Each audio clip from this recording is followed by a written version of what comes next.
आज की दुनिया में जैसा सामाजिक ढांचा है, जिस तरह से जीवन के कई पहलू व्यवस्थित हैं, उसकी वजह से महिलाओं को पुरुषों से कहीं ज्यादा सेहत का ध्यान रखना पड़ता है। सिर्फ इसीलिए कि प्रकृति ने महिलाओं को बच्चे पैदा करने के लिए एक बहुत ही विस्तृत सिस्टम दिया है। हम सभी किसी महिला के गर्भ से ही पैदा हुए हैं, तो अंदर एक विस्तृत व्यवस्था है। अगर आप अतीत को देखें तो आमतौर पर महिलाएं 15-16 साल की उम्र से अपनी जीवन की प्रजनन प्रणाली का इस्तेमाल शुरू कर देती थीं।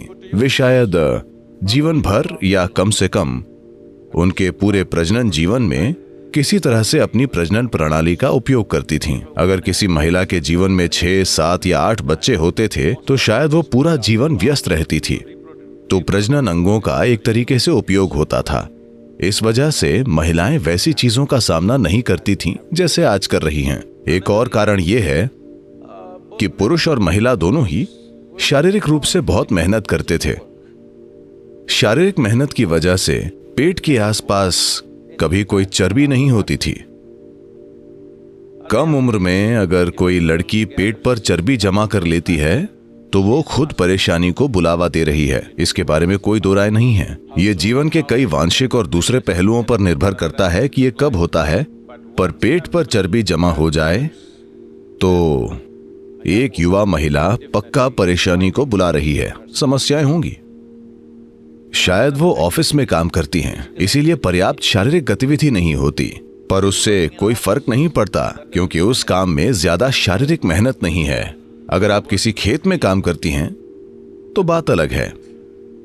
मुझे लगता है कि आप जिन समस्याओं की बात कर रही हैं वो ज्यादातर शहरी महिलाओं में हो रही हैं, क्योंकि उनकी शारीरिक गतिविधि कम है। भले ही वो सुबह आधा घंटा या 1 घंटा व्यायाम करती हैं, पर बाकी समय वो बस बैठी रहती हैं। तो इस वजह से उस हिस्से में पर्याप्त गतिविधि नहीं होती। ये एक वजह है। दूसरी बात यह है कि प्रजनन प्रक्रिया का उपयोग नहीं किया जाता। ये एक और वजह है। तो अगर आप अपनी प्रजनन प्रक्रिया का उपयोग नहीं कर रही हैं, यानी अगर आप 21 साल की उम्र से पहले बच्चा पैदा नहीं कर रही हैं, तो ये बहुत महत्वपूर्ण है कि आपको हठ योग जरूर करना चाहिए। अगर आप जिम करते हैं या दौड़ते हैं, ये वो करते हैं, दौड़ना फिर भी ठीक है, पर अगर आप सिर्फ जिम में मांसपेशियां बनाकर फिट दिख रहे हैं तो ये अच्छा नहीं है। आपको तीव्र हठ योग करना चाहिए।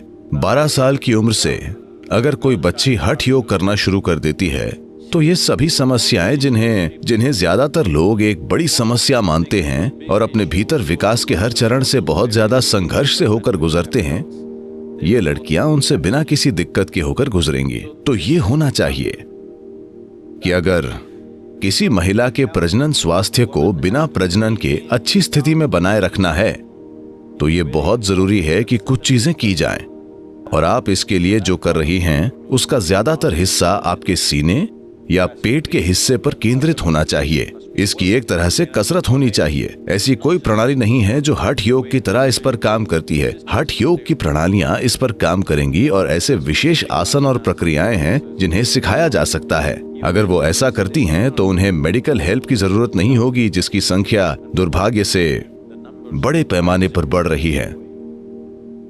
इसका एक दूसरा आयाम यह भी है कि इन दिनों कई शहरी युवा महिलाएं किसी न किसी बात को लेकर बहुत परेशान रहती हैं। एक समय था जब सिर्फ आपका परिवार या आपके बच्चे या आपके पति या करीबी दोस्त ही आपको परेशान कर सकते थे। अब दुनिया भर में आपकी दोस्ती है और कोई भी आपको कभी भी परेशान कर सकता है। तो बस एक मैसेज ही काफी है और आप अगले 3 दिनों तक उसकी चिंता करते हैं किसी भी वजह से। मैं किसी एक चीज पर दोष नहीं डालना चाहता। ये एक आम बात हो गई है कि सभी तनाव में रहते हैं, तो इसे भी बहुत आसानी से हैंडल किया जा सकता है। The basic body chemistry can be brought to such a level of balance within you if you do the right kind of yoga. अगर आप सही तरह से योग करते हैं तो आपके भीतर मौजूद शरीर के बुनियादी रसायनों को संतुलन में लाया जा सकता है, और आने वाली पीढ़ियों के लिए यही समाधान है। वरना ये चीजें बढ़ जाएंगी, क्योंकि आज मुझे लगता है कि ग्रामीण, आदिवासी, सभी प्रकार की महिलाओं को मिलाकर मेरे ख्याल से बच्चे पैदा करने की औसत उम्र 22 के आसपास हो गई है। पर मुझे विश्वास है कि अगले 25 सालों में ये शायद 35 हो जाएगी, और ये बहुत अच्छी बात है। अगर ये 35 तक पहुंच जाती है और महिलाएं खुद की देखभाल नहीं करती हैं, तो युवा महिलाओं में ऐसी समस्याओं की संख्या कई गुना बढ़ जाएगी। अपना ख्याल रखने का मतलब दवाएं लेना या डॉक्टरों के बारे में नहीं है। You may start yogic processes so that the body brings a certain balance. आपको योग प्रक्रिया शुरू करनी चाहिए ताकि शरीर में एक तरह का संतुलन आए, सिस्टम में रासायनिक संतुलन हो, सिस्टम में हार्मोनल बैलेंस हो, जिससे सभी ग्रंथियों का स्त्राव अच्छे से और संतुलित तरीके से हो। अगर ऐसा हो रहा है तो उन्हें ये गैर जरूरी बीमारियां नहीं होंगी। ठीक है, कुछ प्रतिशत लोगों को हमेशा कोई न कोई शारीरिक बीमारी होगी, जो एक अलग बात है, पर अभी ये प्रतिशत बहुत बड़ा है। हमारा समाज बीमारी के एक अप्राकृतिक स्तर पर पहुंच रहा है। इसे ठीक करना होगा, ये बहुत जरूरी है।